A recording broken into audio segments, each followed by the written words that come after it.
The microphone screeched for a second, a sharp, ugly sound that made everyone wince. My sister Vivian just laughed into it, her white dress glowing under the reception hall lights. The wedding was perfect. The flowers, the food, the string quartet playing softly in the corner. It was everything she had ever dreamed of. I knew because I had paid for every last detail.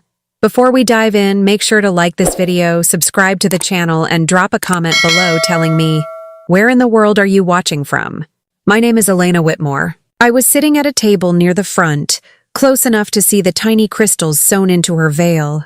I just want to thank everyone for coming, Vivian said, her voice bubbling with happiness. She thanked her new in-laws, our parents, and her bridesmaids. Then her eyes found me. A playful smirk crossed her lips. And I have to thank my sister Elena, she said, her voice lifting. My forever single, always working sister. Who would I have to look up to if not for her? The hall, filled with 300 of their closest friends and family, erupted in laughter. It wasn't a mean laugh, not really.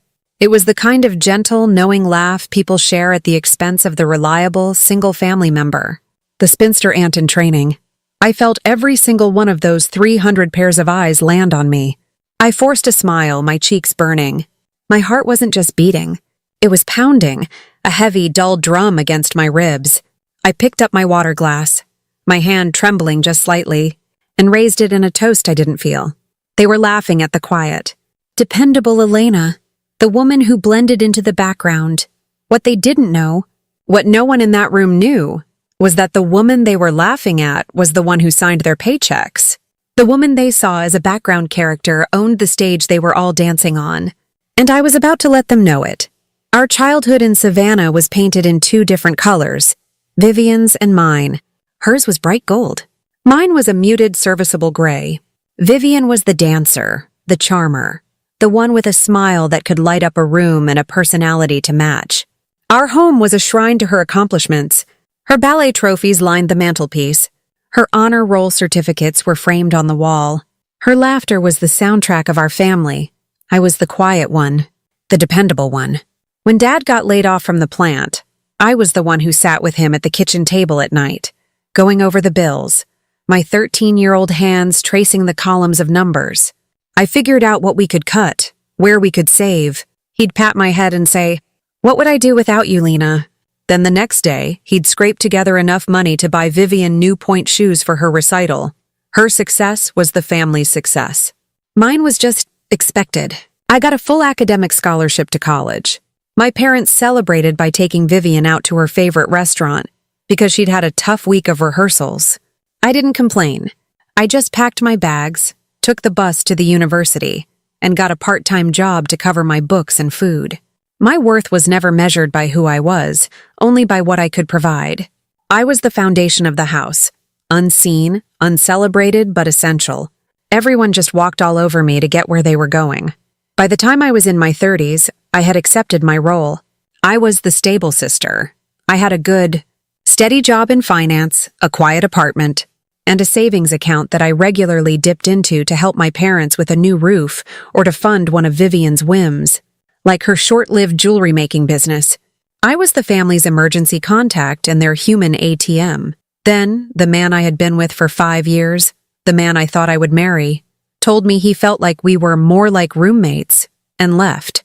The heartbreak was a physical thing. It felt like a part of my chest had been carved out. I called my mom, sobbing, and she listened for a few minutes before saying, "Well, honey, you've always been better on your own anyway. You're so independent." It wasn't a compliment. It was a dismissal. My pain was an inconvenience. My feelings were, as always, secondary. That was the moment something inside me snapped. It wasn't a loud, dramatic break, but a quiet, clean one. I realized I had spent my entire life waiting for an applause that was never going to come. I was waiting for someone to see me, to value me, and it was a waste of my time. So I stopped.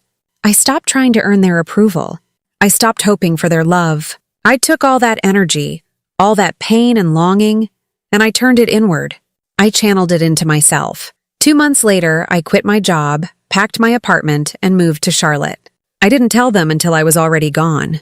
"There's more opportunity here," was all I said. They didn't ask many questions.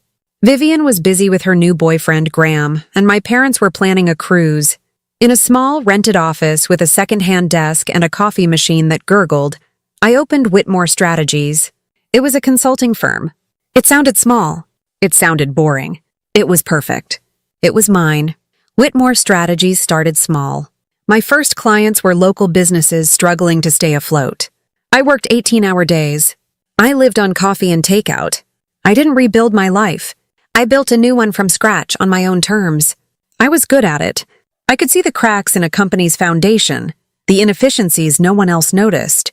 I wasn't just balancing their books. I was restructuring their futures. Slowly, quietly, my firm grew. I started using my profits not just to consult, but to acquire. I bought up small, struggling companies that had potential. A logistics firm here, a small tech startup there. I never put my name on them. I operated through my central company, Whitmore Strategies. The world saw me as a mid-level consultant. My family thought I had a nice little business. In private, I was building an empire. I was the silent owner of a dozen mid-sized corporations across the Southeast. One day, my acquisitions manager brought me a file. Stanton Dynamics, a regional engineering firm, was over-leveraged and poorly managed.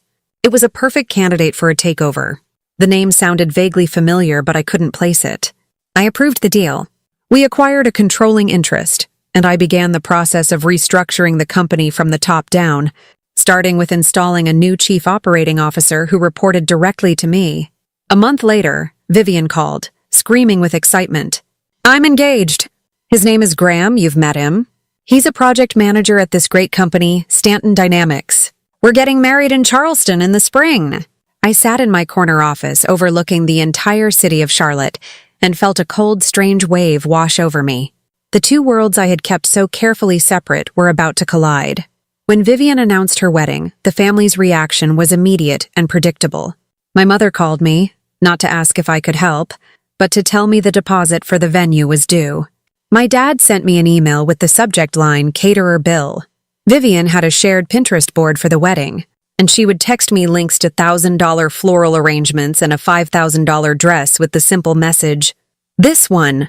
No one ever said the words, "Elena, can you pay for this?" They just assumed I would, and I did. I paid for the venue, the caterer, the Vera Wang dress, the photographer, the open bar. I transferred the money, and no one said anything more than a quick, "Got it, thanks." It was easier to pay than to fight. It was easier to be the foundation than to explain that I had built my own skyscraper. During one of the planning weekends, I was in Charleston with Vivian and my mother, tasting cakes. Vivian took a bite of a lemon raspberry confection and sighed dreamily. "This is all so perfect. It's the biggest day of my life." She looked at me, a pitying little smile on her face. "You're so lucky, Lena. You get to be part of something this big for once." The words were a slap in the face. Part of something big? The event wouldn't exist without me. The cake she was eating, the roof over our heads, the very clothes on her back. I was paying for it all. But I just smiled. "It's your day, Viv. It should be perfect." I made a promise to myself then. No drama, no scenes. I would get through this wedding, watch her get married, and then I would go back to my life, the one none of them knew anything about. I would let her have her moment to shine, even if she was shining in a light I had provided. The night before the wedding, after the rehearsal dinner, Vivian pulled me aside in the hotel hallway. She was flushed with wine and attention. "Okay, Lena, a little warning for tomorrow," she said, her tone conspiratorial and condescending. "Graham's boss is going to be there. His name is Robert Hale. He's the COO of Stanton Dynamics. These are serious, important people. So, please, don't go on and on about your little business, okay? It's sweet that you have a hobby, but let's just try to be impressive. Don't embarrass me." My pulse didn't just tighten. It turned to ice. Robert Hale, the man I had hired 3 months ago. The man who sent me a detailed financial report every Friday. The man who had no idea his ultimate boss was the quiet sister of the bride. For a moment, I wanted to tell her. I wanted to see the look on her face. But I just held her gaze. "Don't worry, Vivian," I said, my voice perfectly even. "I wouldn't dream of it." That night, I lay in my hotel bed staring at the ceiling. My plan had been to stay silent out of submission, to keep the peace. But now my silence felt different. It felt like a strategy. It felt like power. I was back in the reception hall, the laughter washing over me. First, it had been the maid of honor, who had toasted to Elena, who proves that a successful career is just as good as a husband. Almost! The crowd had tittered politely, but Vivian's joke was different. It was sharper. Calling my life's work a so-called business empire wasn't just a jab. It was a denial of my entire existence, and the crowd roared. Even Graham, my new brother-in-law, the man whose salary I technically paid, was smiling, a smug, satisfied look on his face. I sat perfectly still. The burning in my cheeks faded, replaced by a strange, cold calm. The more they laughed, the calmer I became. I watched them. I watched my sister preen under the spotlight, my parents beaming with pride. They were all so happy in the little world they had built, a world where Vivian was the sun and I was a distant pale moon. My silence was no longer about keeping the peace. It was about choosing the right moment. It was the quiet before the storm. A few minutes later, after the speeches had ended and the band had started to play, a man approached my table. He was in his 50s, with a sharp suit and a confident air. Robert Hale. He gave me a polite, dismissive smile, the kind of smile you give to a stranger at a wedding you're obligated to attend. "You must be the bride's sister," he said. "I am," I replied, my voice quiet. I stood up and extended my hand. "It's a pleasure to finally meet you in person, Mr. Hale. I'm Elena Whitmore." He shook my hand, his grip firm. "Robert Hale." "I know," I said, my voice still soft, but clear. "I own Whitmore Strategies. We acquired Stanton Dynamics last quarter. Your reports have been excellent." The change in his face was immediate and absolute. The polite smile vanished. The confident set of his shoulders stiffened. Shock flooded his eyes, followed by a flicker of panic, then dawning, horrified comprehension. He looked from me to Graham, who was laughing with a friend at the bar, completely oblivious. He looked at Vivian, who was now dragging our father onto the dance floor. He dropped my hand as if it were electric. "Ms. Whitmore," he whispered, his voice hoarse. I had no idea." "Most people don't," I said calmly. He stood there for a moment, processing. Then, without another word, he turned and walked directly to the stage. He motioned for the band to stop playing and took the microphone from the stand. The music died down. The chatter in the room faded as people turned to see what was happening. "Excuse me, everyone," Robert Hale said, his voice now booming through the speakers. He sounded much different than he had a moment ago. He sounded respectful. He sounded nervous. "I'd just like to say a few words. Tonight, we've heard a lot of jokes about the bride's sister, Elena Whitmore." He paused, and a few people chuckled, remembering. Graham and Vivian looked up, smiling, expecting another funny story. Robert Hale's eyes found mine across the room. "I think you should all know," he continued, his voice steady and strong, "that the woman you've been laughing at, Ms. Whitmore, is the owner of my company, Stanton Dynamics. She is, in fact, the woman who signs my paycheck, and the paychecks of many other people in this room, including the grooms." Absolute, deafening silence. The only sound in the entire hall was the quiet clink of a fork being dropped on a plate. Graham's face went white. He looked like he had seen a ghost. Vivian's beautiful, radiant smile collapsed. It didn't just fade, it shattered. In that dead quiet, I stood up. I didn't feel angry. I didn't feel triumphant. I just felt calm. I looked at my sister, at her stunned, broken face, and I said the words I had been holding on to all night, all my life. "Silence isn't weakness," I said, my voice carrying easily through the silent room. "Sometimes it hides strength." The aftermath was chaos. The silence broke, and a wave of frantic murmuring filled the room. Suddenly, our table was the most popular spot in the reception hall. Graham's colleagues, who had barely glanced at me all night, rushed over to introduce themselves, calling me Ms. Whitmore, their voices dripping with a sycophantic respect that made my stomach turn. Guests I didn't know came up to apologize for laughing. Graham stumbled over to me, his face pale and sweaty. "Elena, I don't understand. Why didn't you say anything?" But I didn't look at him. I looked at Vivian. She was trembling, mascara starting to streak down her cheeks as tears welled in her eyes. The perfect bride, now a portrait of public humiliation. She pushed through the small crowd that had formed around me. "Why?" she whispered, her voice cracking. "Why didn't you tell me?" Her question wasn't about understanding. It was an accusation. It was her way of blaming me for her own embarrassment. I looked directly into her eyes. My voice was quiet, but it was unflinching. "Because you never asked," I said simply. "You never saw me. You just saw what I could do for you. You only wanted me to be small so you could feel big." The truth landed between us, heavy and undeniable.